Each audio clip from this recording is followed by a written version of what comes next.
Okay, let me introduce tonight's speaker.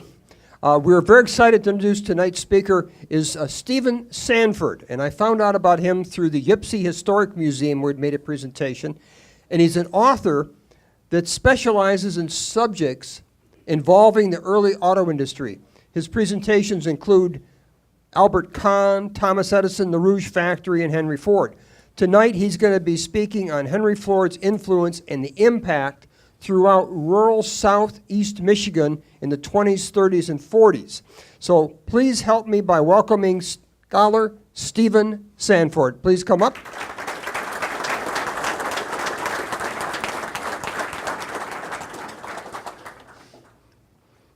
There you go. I'm wired up. Okay. Yes, right. I'm wired. Now, do we want the lights off up here? I think there's, there you go. There you go. Oh, yeah, okay. I think that's the way we're going to work it. Good evening, everyone. Good evening. There it is. All right. Well, we'll try to keep this to a couple of hours. Got my little timer here just to make sure. I want to say hello and thank you for the invitation to come and speak to you today about Henry Ford and the interesting relationship that he had with his workers. It was all through his employment innovations that he created on both a large and a small scale. We're going to talk about both, the large scale and the small scale tonight. Again, my name is Steve Stanford, and H is for History Publications is a little company up in Heartland, as a matter of fact, that my wife and I operate. I've written a number of articles that have appeared in some of the journals and so forth, but primarily starting about 2013, I got involved in doing presentations about Henry Ford and his 150th anniversary of his birth. And that just mushroomed into nearly a full-time occupation, taking talks out into the community. So my wife and I, it's sort of a retirement project. We did about 165 talks last year. A lot of those were in retirement communities, which is a great venue, for talking about history, because there are so many stories that come out of the folks that we speak with. Let me ask you a question. I saw kind of a hand raise earlier about those of you that had a direct connection with the Ford Motor Company. But let's see those hands again, and also anyone that has had maybe a family member that has worked for the Ford Motor Company in the past, or maybe someone else. Now we see a lot more hands, don't we? Okay. And how many of you came here tonight in a Ford automobile? That's about the same group of people. We do have a Ford automobile, but we came tonight in our motorhome, which is not a Ford. So. At any rate, it's always interesting to see, the dynamics on that. Gave a talk at the Sloan Museum. Nobody raised their hand to that question. I wonder why. Yeah. Well, perhaps by the end of the talk, the 5 or 6 of you that didn't raise your hands will conclude that you too have a connection to working for Mr. Ford. Just by virtue of the changes that he brought about in our society and in our workplace in particular, really fascinating the impact that he had. I'm going to slide this ahead just a little bit so I can mess with the recording back there, but I need to see the screen as well. So, James Couzens, anybody hear of him? Okay. He was Ford's business manager from the founding of the company until the successful days of the Model T and the $5 day. He said it best, Henry Ford was a genius. You cannot analyze genius, and Ford is a genius. In his time, Henry Ford was celebrated as both a technological genius and a folk hero. And he spent most of his adult life, making headlines. Sometimes good, sometimes bad, but never indifferent. Yes, Henry Ford was a genius, and his mark on our history is almost unbelievable. And when you take stock of the impact that he had on each of us today, including those 5 or 6 that don't have a connection directly with the Ford Motor Company, I think you'll see that this industry that he created, unprecedented in size and wealth, only a few decades, just took him a couple decades to do that, permanently changed the economic and social character of the United States. And more perhaps than any single person of the last century, Henry Ford can take responsibility, good or bad, for helping to develop the American middle class. To many people around the world, he came to embody the American dream. And yet, once he realized the tremendous impact that his Model T had played in bringing about that change, he wanted nothing more than to reverse it, or at least in some small way to recapture the rural values of his boyhood. Henry Ford was born on July 30th, 1863. At the time of Henry's birth, Abraham Lincoln was president of the 24 states of the Union, and Jefferson Davis was president of the 11 states of the Confederacy. And he was born just after the Battle of Gettysburg. And he lived to see the atomic age unveiled with the bombings of Hiroshima and Nagasaki. So think for a moment about the changes in America in the time between those two wars. Think about how work for Americans has changed during that time.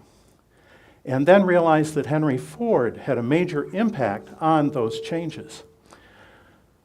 Well, in 1896, Henry Ford had completed his first horseless carriage, the quadricycle. And it was called this because the chassis was just a simple carriage chassis, and he used a simple 4-horsepower engine and 4 bicycle wheels to build his vehicle.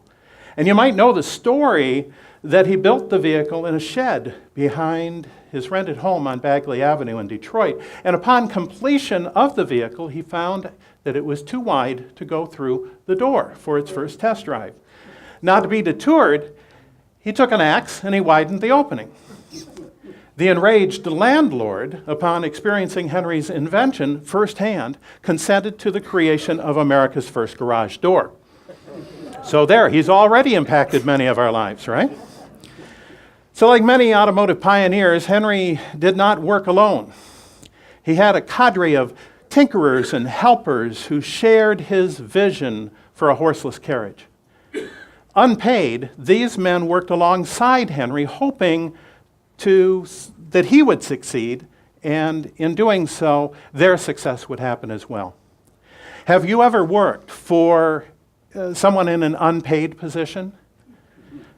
Okay, a few nods there. You believed in their goals, in their aspirations, and you hoped for the day when your hard work would pay off through their success.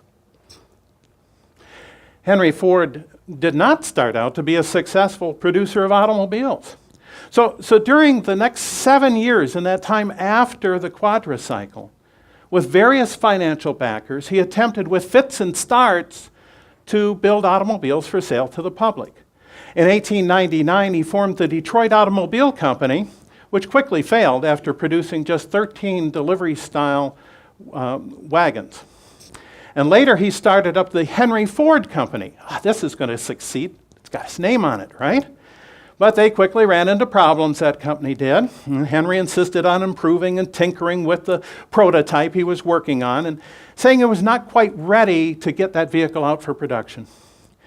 In 1902, he was dismissed. He was fired. How many of you have been fired from a job at some point in your life? I have, yeah.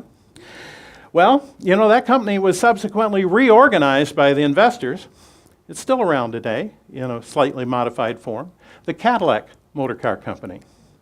So in 1902, that happened, and then in 1903, Henry finally felt he had a car ready to market, and the Ford Motor Company was formed. A new group of investors. Now, some of the men that worked for Ford during these early times of false starts and eager anticipation for a future, they went with him from one floundering company to another. Now, that took some real belief in the man behind the name. Sometimes they went long periods without a paycheck. Any of you worked on the promise of a future paycheck? A few of us have. Well, they must have really believed in Henry Ford to stay with his vision during that time. Wouldn't you agree? Well, his first car was called the Model A, and it was a little red runabout that sold to a Chicago dentist for just $600. And from that point on, Henry worked his way up through the alphabet, producing various cars from his first Model A through the Model S. Now, some of these alphabet cars were large touring cars, like the Models B and K, and some of Henry's cars, like the Model N, were small, simple, practical cars meant to have a wider appeal. In fact, it was the Model N, not the Model T. It was the Model N that put the company on the map. When he was producing the Model N, he was producing more cars than anyone else in the country. But what came next would transform not just Henry Ford, not just the Ford Motor Company, but the world. In the 19 years of the Model T's existence, Ford built over 15 million of the cars, and they were sold around the world. Now, this production total amounts to half of all the cars in the world at the time. So imagine, today, if you went out to Myers, and half the cars in the parking lot were Ford Fusions, or Focuses, or Escapes. That's what it was like in the early 1920s in the Myers parking lot, but they were all Model Ts. The motor age arrived owing mostly to Ford's vision of the car as an ordinary man's utility rather than as a rich man's luxury. Now, millions could go wherever they want, whenever they wanted. The Model T was the chief instrument in one of the greatest and most rapid changes in the lives of common people in history, and it affected this change in less than 2 decades. Henry's early factories, like Mack Avenue and Paquette, as well as the methods of station assembly, simply could not keep up with the production needed to build Model Ts fast enough to meet demand. His Highland Park factory buildings were designed by noted Detroit architect Albert Kahn. Ford's Highland Park plant became known as the Crystal Palace because of the building's many glass windows and monitors and skylights. The transparent nature of the building provided light on the factory floor. And all this natural light and the fact that much of the glass could be opened to let fresh air in were both innovations in factory design at the time. And together, these innovations created a better workplace for the workers. All that fresh air, all that light, so much better than the traditional factories of the time. Unfortunately, these benefits would soon be outweighed by other factors in the buildings. Henry Ford and his engineers counted the number of parts required to build his Tin Lizzies, down to the last bolt, and the number was about 5,000. Then they took every assembly job and broke it down into individual tasks. Ford's thought was that if each worker on the line would do 1 or 2 tasks with just a couple of parts, and then pass them along to the next person in line, receive a new batch of parts to assemble, he would repeat the task, and there would be simplicity in this for the worker and economy in it for the company. Each task was timed to determine how long it should take, and the assembly line was set to move at that pace. If a worker had 20 seconds to complete a task, well, he had to get it done in 20 seconds. He had to do this every time, without exception, because whether he was ready or not, in 20 seconds, the next piece would come along. How many of you have worked on a factory assembly line? A few of you. Okay, so you know what it can be like. Shop supervisors would walk the factory floor with stopwatches in their hands and to make sure that the speed of production was at its maximum. And when the company decided that it needed more cars, it often just upped the speed of the assembly line, thereby forcing the men to work faster. Well, the remarkable birth rate of the Model T was made possible by the most advanced production technology yet conceived, the moving assembly line. Ford was able to deliver parts and sub-assemblies and assemblies with precision timing to a constantly moving final assembly line. And the subdivision of labor into these small, easily repeated steps and the coordination of a multitude of operations produced huge gains in productivity. The miracle of production reduced the time to produce a complete chassis from over 12 hours down to about an hour and a half. And at one point, cars were coming off the line every 24 seconds. So before the moving assembly line, automobiles were built by talented craftsmen and tradesmen, specialists in metalworking, woodworking, iron casting, machining, and so forth. But when Ford and his engineers counted the parts and timed the assembly and kept the job easy and repetitive, well, they reduced everything to its most simple form, and someone who had no specific training in a trade could be trained to do the job on the assembly line. And so this meant that unskilled laborers could be used. Unskilled workers cost less. They were paid less than skilled tradesmen. And Henry thought, they'll be easy to replace too. So you kept up with pace on the assembly line, or you were gone. No one was so important that they were able to slow production down. It simply was not tolerated. There was a problem with this, and by 1913, daily absences along the line averaged 10%. 10% of the workforce out every day. And it was worse on Mondays and Saturdays. And that meant that with 13,000 workers toiling away in the factory, Henry Ford needed over 1,000 extra men just to fill in for the missing. Further, the labor turnover at the Highland Park plant was an astonishing 370%. And this meant that for every position in the plant, Henry Ford had to hire 4 men, hoping one would work out and stay on the job for more than a few weeks or months. Ford went through more than 52,000 men to keep a workforce of only 14,000 working full-time in 1913. Just like a new Model T, new workers require a break-in period. And so some part of the line was always suffering at the hands of inexperienced men. Sometimes men simply walked off the job. Others, well, they just didn't return to work one day. And when enough of this sort of thing happened, it impacted production on the line. Things would slow down in one section or another, and it might even come to a stop. Add to this the fact that the labor pool was changing during this time, from skilled mechanics to line work. And gradually, the workforce became more ethnically diverse. This would create another problem for Ford in a language barrier.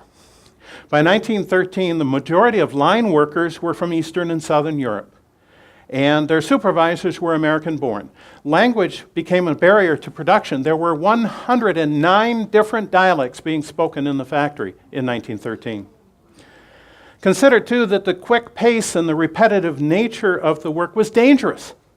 In the course of a year, the Ford Motor Company at Highland Park could typically record more than 75,000 cuts, burns, and puncture wounds. And worse yet, about 200 men would lose a finger during the year. Drastic measures were necessary if Henry Ford was going to keep up with the pace of production from this ever-expanding need by the public for his Model Ts. Now, when confronted with the problem, his managers came to him and explained the situation.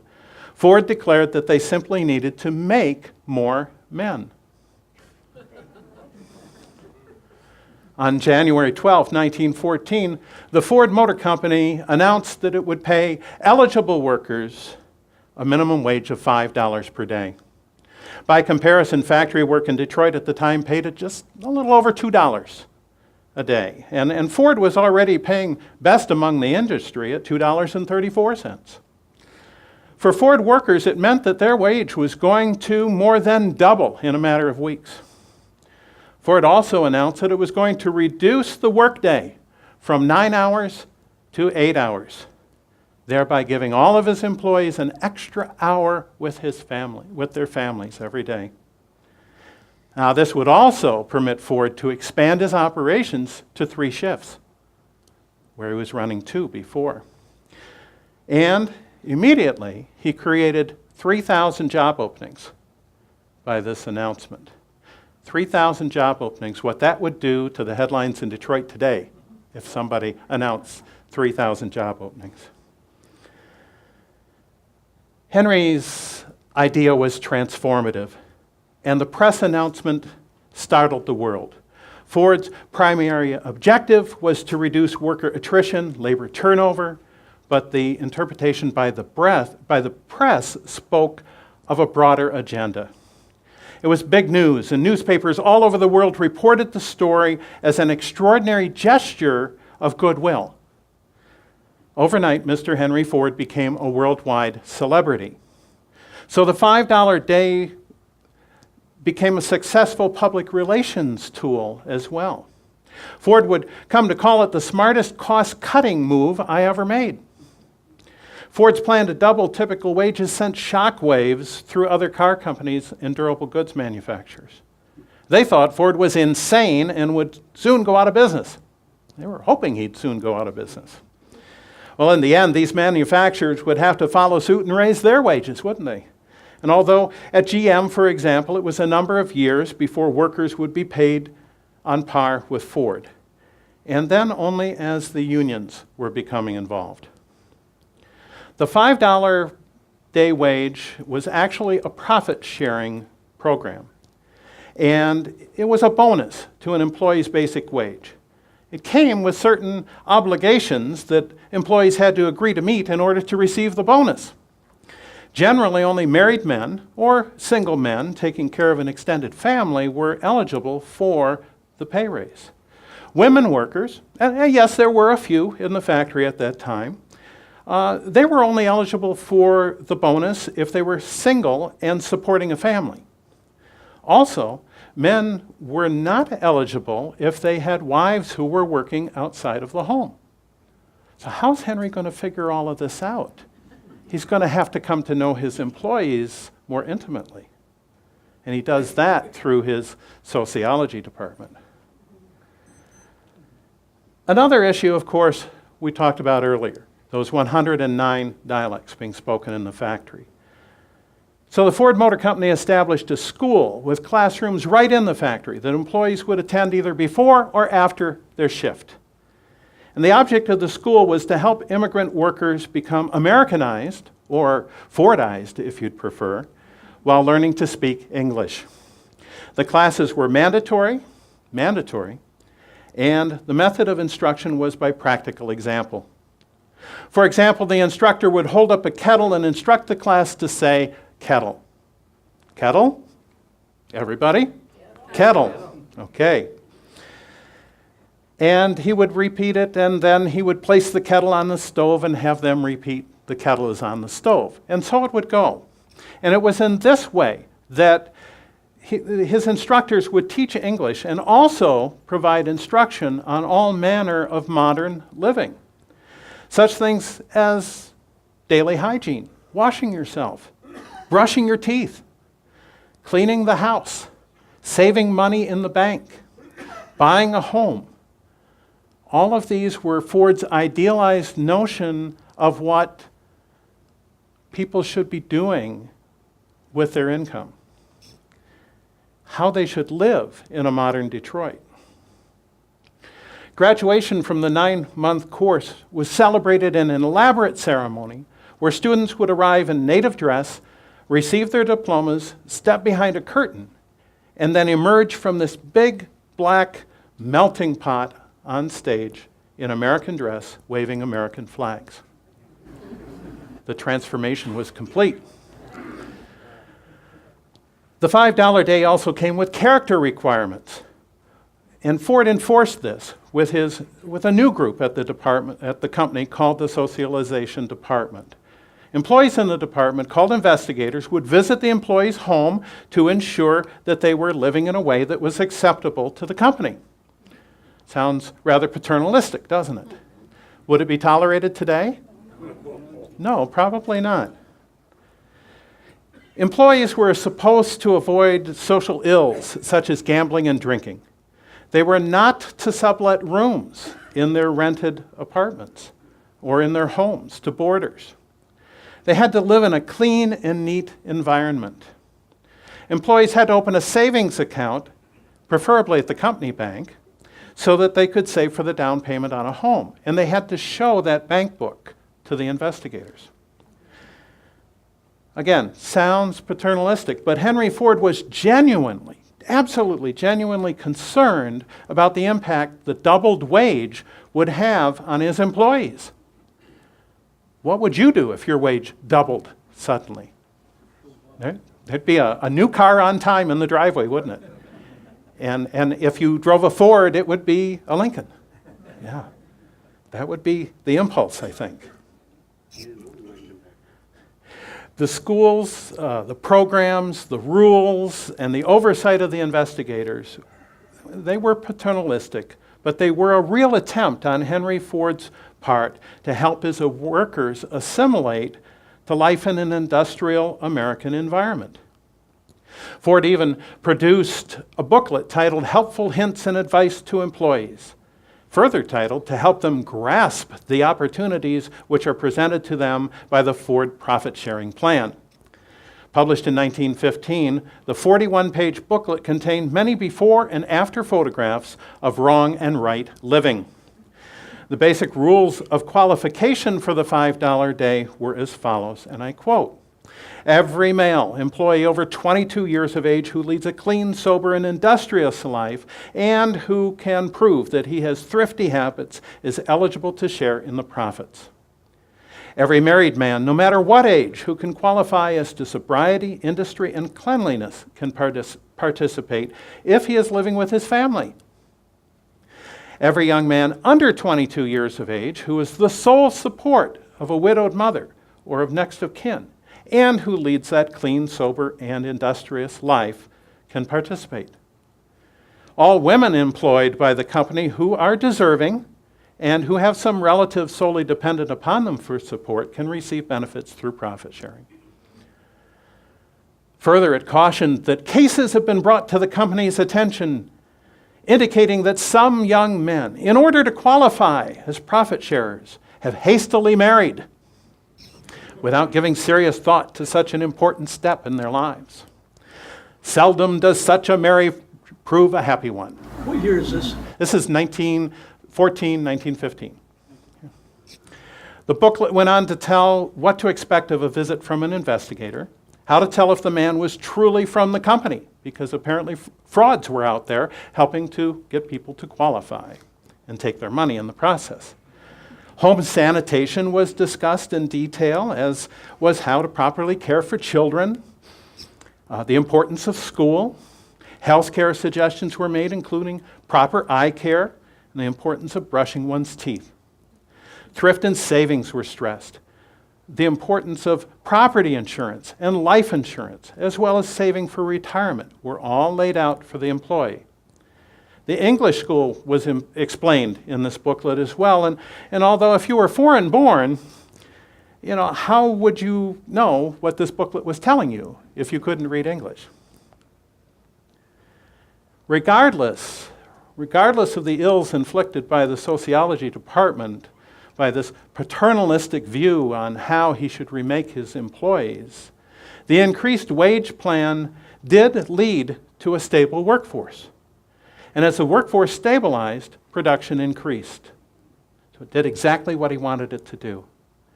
Working for Ford at the Highland Park plant, it was hard, dirty, noisy, even dangerous work. In the end, if you towed the company line, you lived the company life, you could provide a good living for your family and a future for your children. Now, Henry Ford eventually grew tired of answering the criticisms leveled against the sociological department, and so he disbanded the program in 1921 and replaced it with a new profit-sharing program based on individual productivity.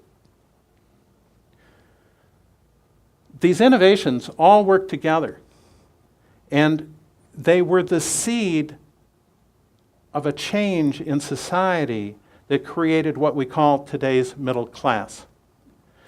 Automotive infrastructure developed along with the cars that Henry Ford built.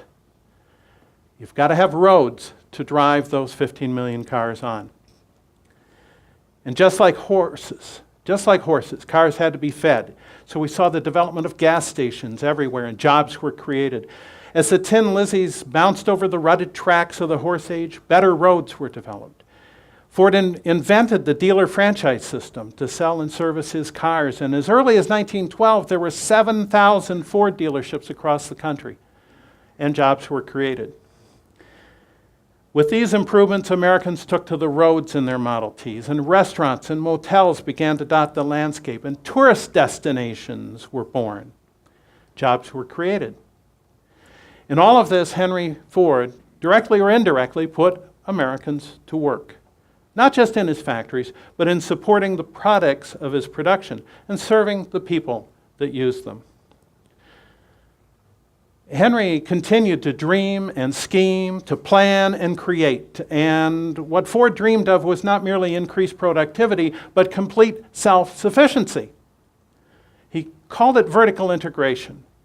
And with it, he could have control over all aspects of his supply chain. At Highland Park, Ford had to rely on outside suppliers to provide the components and materials he needed for production. With the rapid production expansion of the Model T, his suppliers could not always keep up with demand. Slow-moving suppliers convinced him he could make his own parts better and faster. And in addition, the shortages and price increases brought about by World War I, in that, Ford realized he needed to control raw materials. So the plant he built along the River Rouge embodied the idea of integrated operations, raw materials, production, assembly, and transportation, all in a single place. To complete that vertical integration of his empire, Ford purchased a railroad, acquired control of 16 coal mines and thousands of acres of timberland in Michigan's Upper Peninsula. He built a sawmill. He acquired a fleet of Great Lakes freighters to bring ore from his Lake Superior mines to his factory on the Rouge. He even bought out a glassworks manufacturer and experimented with rubber plantations in South America. In the time after World War I, running through World War II, and well beyond, you no longer had to be a factory line worker to work for Mr. Ford. You could have been employed as a railroad engineer, a brakeman, a coal miner, a lumberjack, a sawyer, a ship's captain, or a deckhand. You could have labored with molten steel or glass, or even been a native of the Amazon rainforest, tapping rubber trees and living the American dream in a Ford-built village, complete with streets laid out in a grid, a school, a company store, and a church. By 1928, the Rouge complex was complete, yet it was never settled. The Rouge continued to operate throughout the Great Depression, yet Ford's obsession with ever-increasing cost reductions through efficiency studies and speed-ups, well, it made life difficult for the workers. Also, while the $5 a day first granted workers in 1914 had risen to over $7 a day by the early 1930s, with the onslaught of falling car sales during the Depression, wages were cut to $4 per day. In addition, layoffs, when they came, seemed, well, capricious, without logic, and certainly without regard to the needs of the employees. The company had set the standards for good employee wages. Services and security had, by the early 1930s, become a firm that, in the eyes of many employees, had abandoned its employment principles and ideals founded 20 years before. And the situation at Ford was not unique. GM and Chrysler, the other automakers, were facing the same problems, and in due course, the unions came in to stabilize and to protect the workforce. But that was not the case at the Ford Motor Company. Henry Ford resisted the unions for a number of reasons fundamental to his core being and beliefs. Not least among them was that Henry was resting on the belief that he had done so much for his workers with his reforms of 1914 that they should be grateful for what they have. And because Henry Ford resisted, his management resisted too. And chief among them, of course, was Harry Bennett, the man Henry placed in charge of employee relations. Anybody here not hear of Harry Bennett? We all know who he is? Okay. On May 26, 1937, a group of union organizers led by Walter Reuther attempted to distribute union literature at the Rouge. Ford security forces beat the organizers severely, and the incident would come to be known as the Battle of the Overpass. Press coverage and a few photographs that eluded Bennett's grasp helped the union's story gain credibility in the venue of public opinion. Over the next several years, tensions at the Rouge waxed and waned. But the overall effect was a growing consensus by workers that a union was necessary. In a final showdown, Henry Ford declared that he would shut the company down rather than settle with the unions. He would rather lock the doors and walk away from everything he had built rather than give in. And why not? He was 78 years old. He had more money than he knew what to do with. He had his interest in his museum and village, his efforts in education reform, and even old-time dance. All this could occupy him completely, and that would be just fine with him. Why, he could even go down to his winter place in Georgia and work on the many projects that he and Clara had initiated there. No, he just didn't need the problems associated with the Rouge. Shut the place down. He went home and told Clara, his wife, his decision. And she was horrified. She envisioned riots in the streets, bloodshed, and a ruined Detroit economy. There had already been enough of that. Clara gave Henry an ultimatum: settle with the union and his employees, or she would leave him. She would pack her bags and leave town that night. Well, the next day, Henry called Harry Bennett and the other managers together and told them to settle with the union. This was a good thing, and good timing as well, because the Rouge workers elected to have the UAW represent them, and they settled with the company just before World War II broke out. In the end, Henry Ford gave his employees everything they were asking for and more. For one thing, he didn't want the union coming in to collect dues. So he held the dues from their checks, from their pay envelopes, and turned it over to the unions. That's the way it's done today. He also raised their wages just enough to cover the union dues. So who had the final word? But I do think that it speaks in some small way to his underlying beliefs about the relationship he held with his workers. You know, going back all the way to 1914 and the $5 day. It would be really easy to overstate Henry Ford's impact on modern America and his role in the creation of our middle class, but obviously he did not do it alone. Other competitors, other corporations followed his lead and example. Otherwise, his efforts would have remained only a workplace experiment. The unions played their part too. First, they worked to bring the best of what Ford gave his workers to other industries. High wages, genuine concern for worker well-being, well, that became the union's goal. Second, they fought to protect the workers from undue control and harassment. Over his lifetime, Henry Ford's pride in his workmen, well, it kind of degenerated into this anti-unionism. And his insistence on complete control led him to rule his vast domain with a band of thugs run by his bodyguard and close friend Harry Bennett. Walter Reuther and the UAW would come to rein in the worst of what Ford gave his workers through that paternalism and goon squad control. During World War II, the giant Rouge complex produced Jeeps amphibious vehicles, parts for tanks and tank engines. Even aircraft engines used in fighter planes and medium bombers were produced at the giant Rouge industrial complex. The Rouge and all the operations through the Ford empire, for that matter, were major participants in the arsenal of democracy. Working for Ford during the war meant long hours, personal shortages, bond drives, and decent pay. Above all, though, was a sense that you were working for something beyond yourself. You were working for America, for freedom.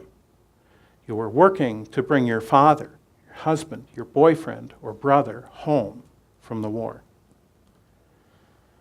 Starting in the early 1920s, once that massive and complicated Rouge was well underway, Henry Ford established a series of small village factories where farmers could supplement their income during the off-season by producing components for Ford automobiles.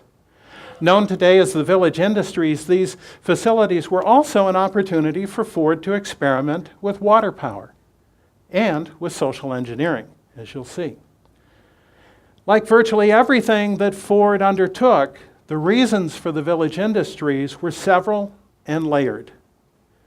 They would change and evolve with time as time went along. Now, Henry Ford realized that farmers were no longer isolated on remote farms.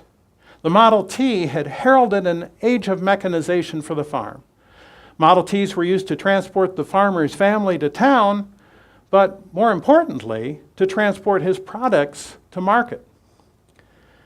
Model Ts were even used to power the implements of farm production. And as a result, the horse as a work animal all but disappeared in a little over a decade. The transfer of acreage from hay used to feed the horses to other crops which could feed the farmer and his neighbors was transformative.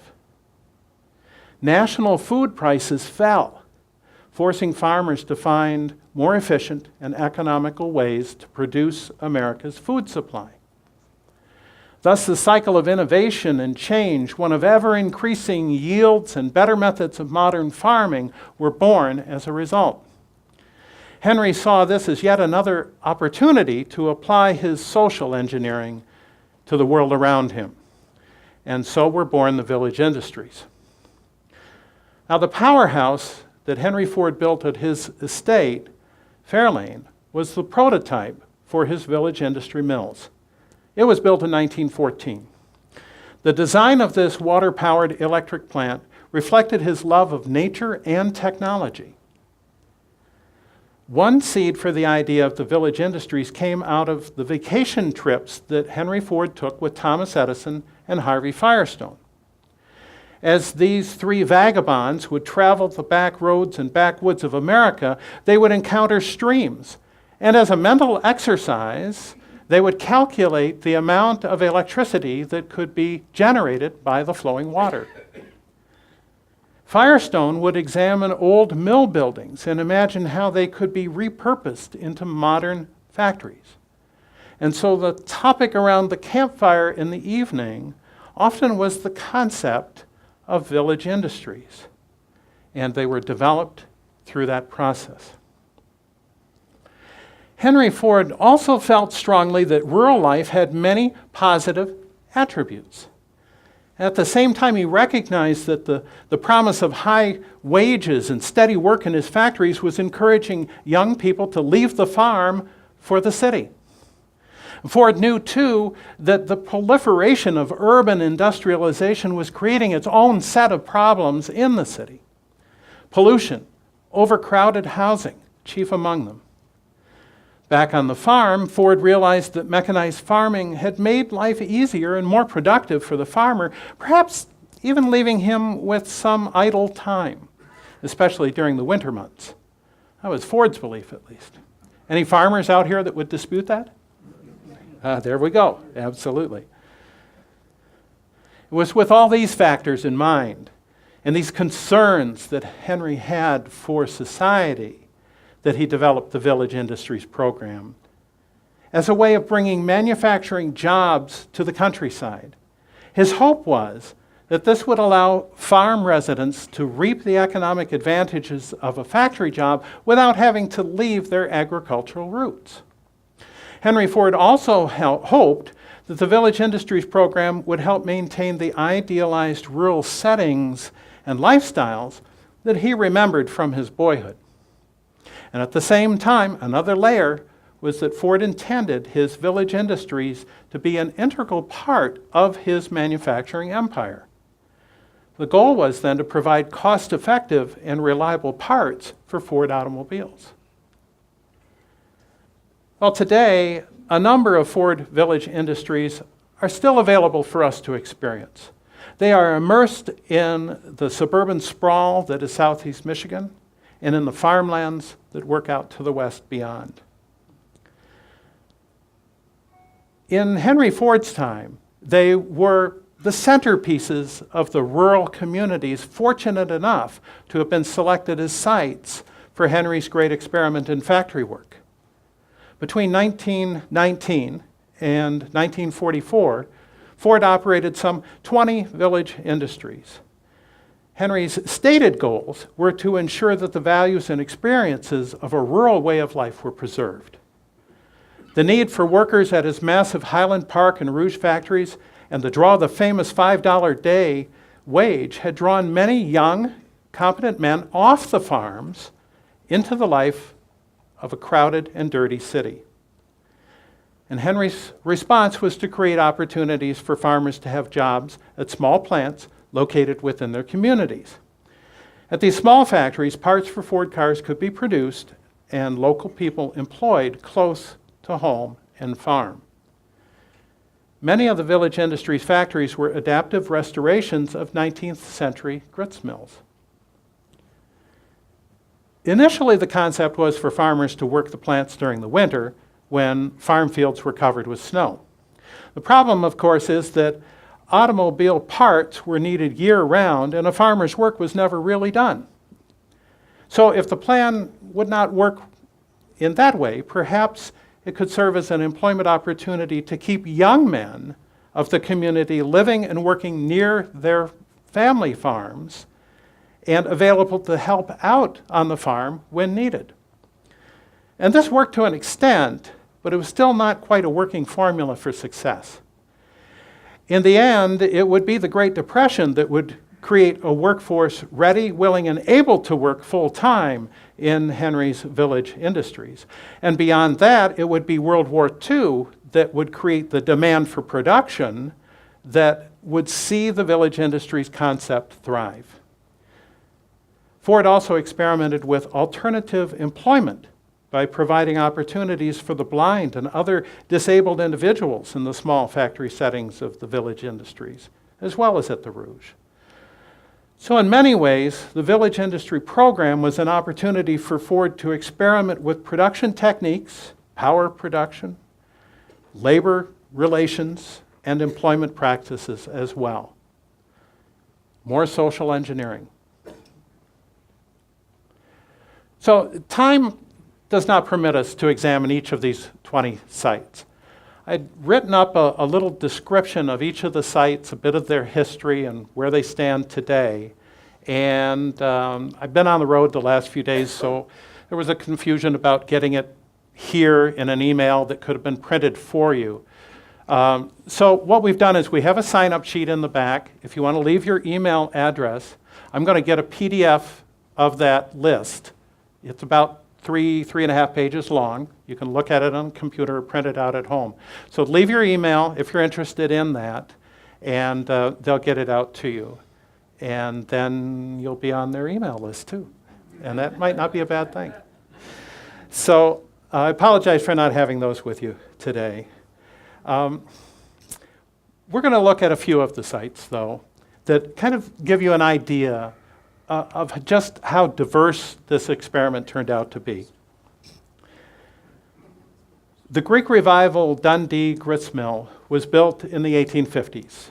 In 1911, the mill was converted to an electric energy generation plant to provide power for the community of Dundee.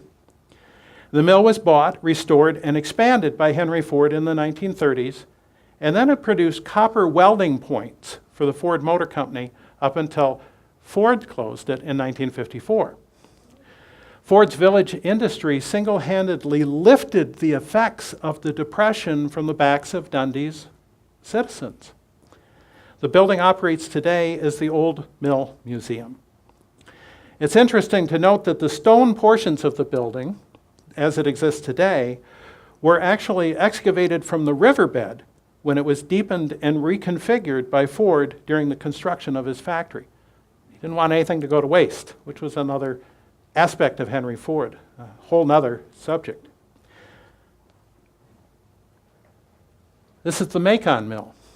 Henry Ford built the Macon Creek Mill in 1944 to celebrate the 5th harvest of the Dynamic Kernels Project. Now this was an idea... Where is Macon Mill? It is off a little side road outside the village of Macon. It's a little bit hard to find, actually, and it's a private residence. Yeah. So the idea was conceived by Perry Hayden, who was a miller in Tecumseh, to demonstrate the power of tithing. Hayden began by planting a cubic inch of wheat, just 360 grains of wheat, and with that, each year, he gave 10% of the harvested wheat to charity. The remaining 90% was replanted. And at the end of the 5th season, he had 5,555 bushels of wheat. So this mill featured 3 forms of power. There was an 18-foot undershot water wheel, which transformed the 7-foot head of Macon Creek into power to drive the mill. The boiler supplied steam to 2 engines, which in turn charged a band of batteries that supplied power to lighting in the building. The community of Macon, more than just this mill, was headquarters for Henry Ford's soybean farms, thousands and thousands of acres of soybean production. And the idea was to grow soybeans to create an alternative product for industry. And he experimented with uses for soybeans that found their way into automotive parts and paints in the Ford Empire. He also operated a school district in the area and a company store in Tecumseh. Henry Ford's impact was greatly felt in Macon and the surrounding area. And I've had the pleasure of talking to some of the folks who were children in the Ford school system out there. And they have nothing but high esteem for Mr. Ford, even the ones that met him personally. Nankin Mills was built in 1863, Nankin Mills, and that same year, that was the same year that Henry Ford was born. And the mill was purchased by Henry Ford in 1918. Ford converted the building into a small factory in 1920, and just 12 workers began producing screws for the company. So this is interesting. I mean, out there in Dundee, he was producing welding tips and used in production and used up in production. Here he was making screws. Oh, those are things you can buy from other sources, right? But Henry wanted to control everything, didn't he? So he's trying to produce those high-volume pieces himself. In 1927, Ford changed production over to make engravings and stencils. And in 1937, a new building was added to the site, which eventually employed 70 people. So the other thing we see here is there was never a huge number of people working at any of these sites. Well, the plant closed in 1948. Ford Motor Company donated the site to Wayne County Road Commission. The commission remodeled the mill, and in 1956 it was opened as a nature center. Nankin Mills later became the headquarters of the Wayne County Park System. And in 2001, the original mill reopened as an interpretive center and museum. If you want to know more about Henry Ford's village industries, the museum at Nankin Mills is an excellent place to start that instructive journey. Also, all along the waterway there, Edward Hines Drive, there are small, usually now painted white block buildings that were other village industries that Henry Ford built during the war period.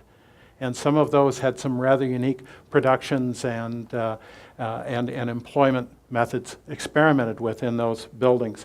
And again, I'd encourage you to sign up for that list. The Saline Mill. Recognize that place, maybe? Maybe you've been there for an event?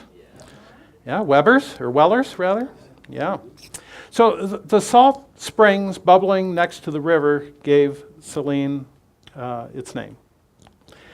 In 1832, the village was founded at the spot where the Great Sauk Trail crossed the river. And a man by the name of Orange Risdon, I love that. How many of you know somebody with the first name Orange? You do? Okay, cool.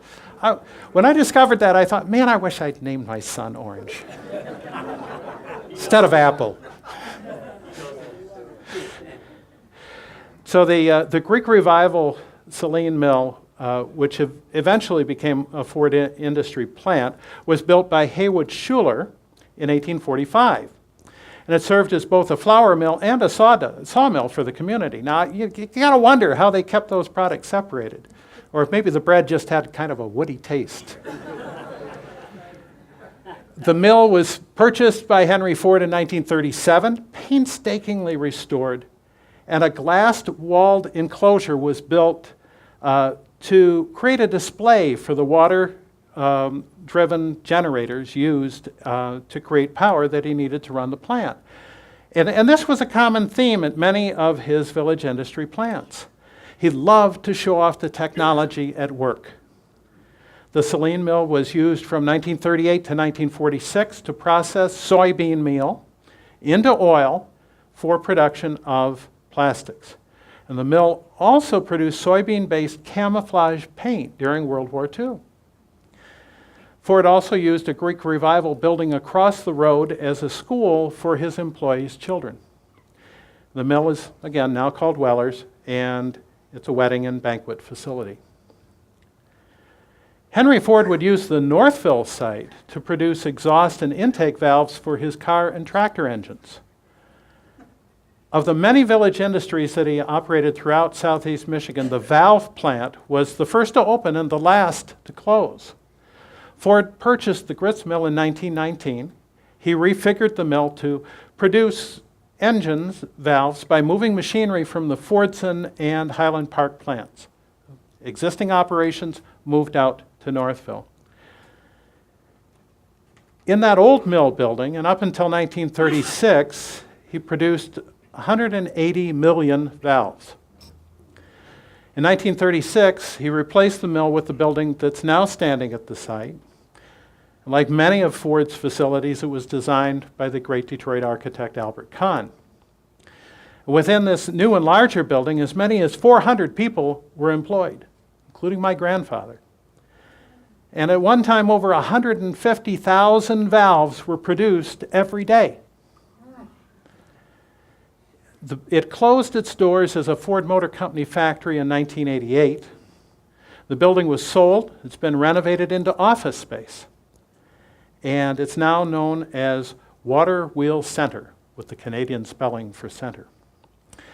In its time, the valve plant is said to have produced over 1.5 billion engine valves. Henry Ford was a farm boy at heart.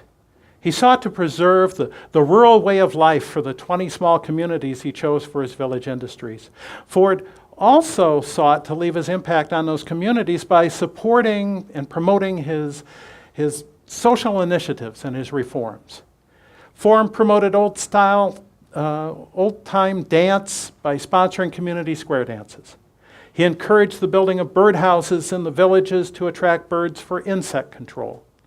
And in several communities, he developed schools for his workers' children so that they could benefit from the educational programs he had initiated at his Greenfield Village School and Edison Institute. The village industries concept was then more than a means to an end. It was an experiment in social engineering that had broad implications for Southeast Michigan. Henry Ford hoped it would have applications across the country. In 1947, at the pinnacle of the Rouge success, Henry Ford passed away quietly at his home, Fairlane. And from that point forward, the roar of the Rouge began to slowly fade as the Ford Motor Company embarked on a new era that stressed decentralization and a more global approach. Even so, Henry Ford II and his team of whiz-kid managers continued to fully utilize the Rouge through the late 1960s, but they operated in a distinctly different world than that of his grandfather. In Henry Ford II's view, operations had to pay for themselves or they would quickly be shed.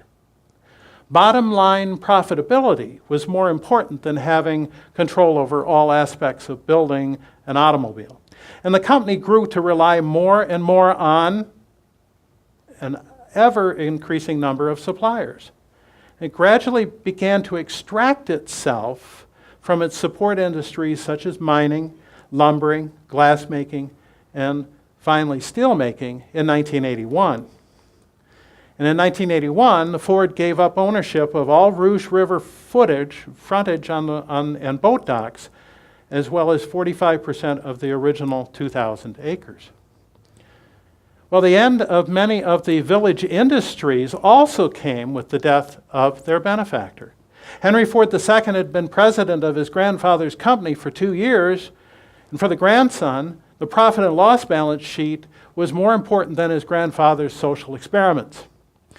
If an individual village industry could not pay its own way, if it could not produce products for less cost than an outside supplier, it was simply closed. And as we've seen in today's examples, a few closed after the war and others lasted until the 1950s.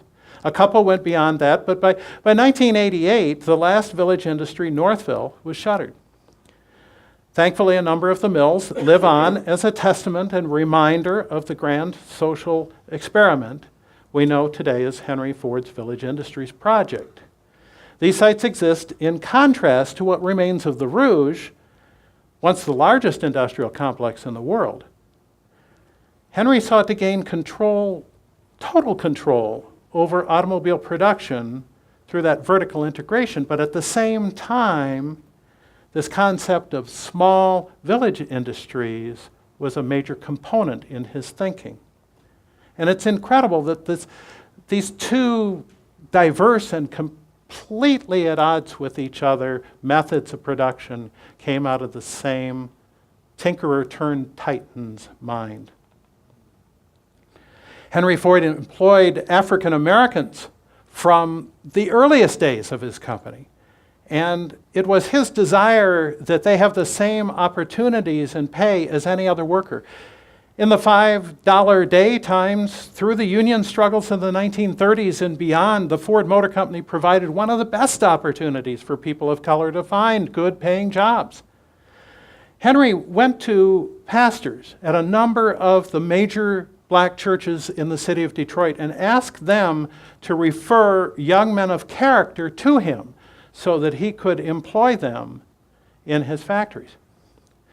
And while it's true that for many African Americans working in Henry's factories, their jobs were ones that other men would not take, however, as you can see here in these photographs, they worked side by side throughout all parts of the plant.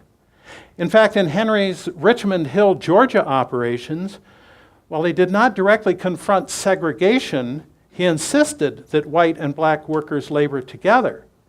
As in all of his facilities, his motto was that all my workers will receive the same pay for the same work. One and final important consideration when we think about working for Henry Ford. He also experimented with alternative employment by providing opportunities for disabled individuals in the small factory settings of the village industries, as well as the Rouge, and even here at Willow Run. In a time when opportunities for disabled individuals were virtually non-existent, Henry Ford created special jobs, special accommodations for the blind, physically handicapped, for little people, and for shell-shocked veterans. Now, at the time that My Life and Work was written in 1922, Ford was reported there in a quote. I'm quoting Henry Ford directly, so don't take offense in the language. This is 1922 language. 9,563 substandard men. Of these, 123 had crippled or amputated arms, forearms, or hands. One had both hands off. There were 4 totally blind men, 207 blind in one eye, 253 with one eye nearly blind, 37 deaf and dumb, 60 epileptics, 4 with both legs and feet missing, 234 with one foot or leg missing. The others had minor impediments. This is quoting Henry Ford directly from 1922.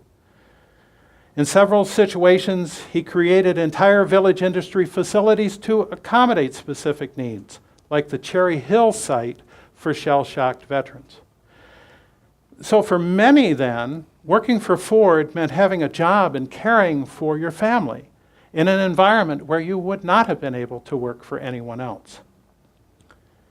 So in many ways, Henry Ford innovated in more than just affordable automobiles. He experimented with production techniques, power production, labor relations, and employment practices as well.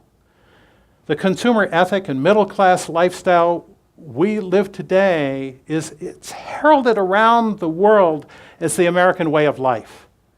That lifestyle has its roots in Henry Ford. His desire to build a product anyone could use and afford resulted in a transformative seed change that was felt around the world. His desire to pay his workers a wage that could do more than sustain their existence brought about a whole economic class. His concern for workers' well-being went beyond their pay envelope, and that concern helped to define employer-employee relations and benefits which are with us today. Yes, the impact of Henry Ford's Model T, his moving assembly line, his $5 day, and his employee improvement programs transformed the lives of his workers, and I hope you'll agree, have had their impact on each and every one of you in this room today. And so with that, I hope you have enjoyed today's presentation of City Workers, Country Workers. I very much appreciate the opportunity to come before you today and to share this single small aspect of Henry Ford and who he was. Thanks again.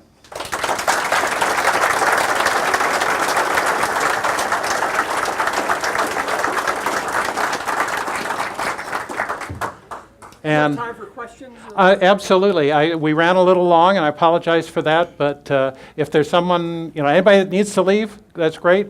There's some brochures back there for the Henry Ford Heritage Association, too. You may be interested, and I'd be glad to stick around and answer a few questions. So. I have a question. Yes, sir. Now, I understood that when the UAW organized Ford back in 1941, that they wanted to eliminate the black workers. And that was one of Henry Ford's sticking points in negotiations, that they got to keep their jobs. It was. And all I can say is they worked through it. Yeah, that's right. Other questions? Comments? No? Okay. Thank you very much.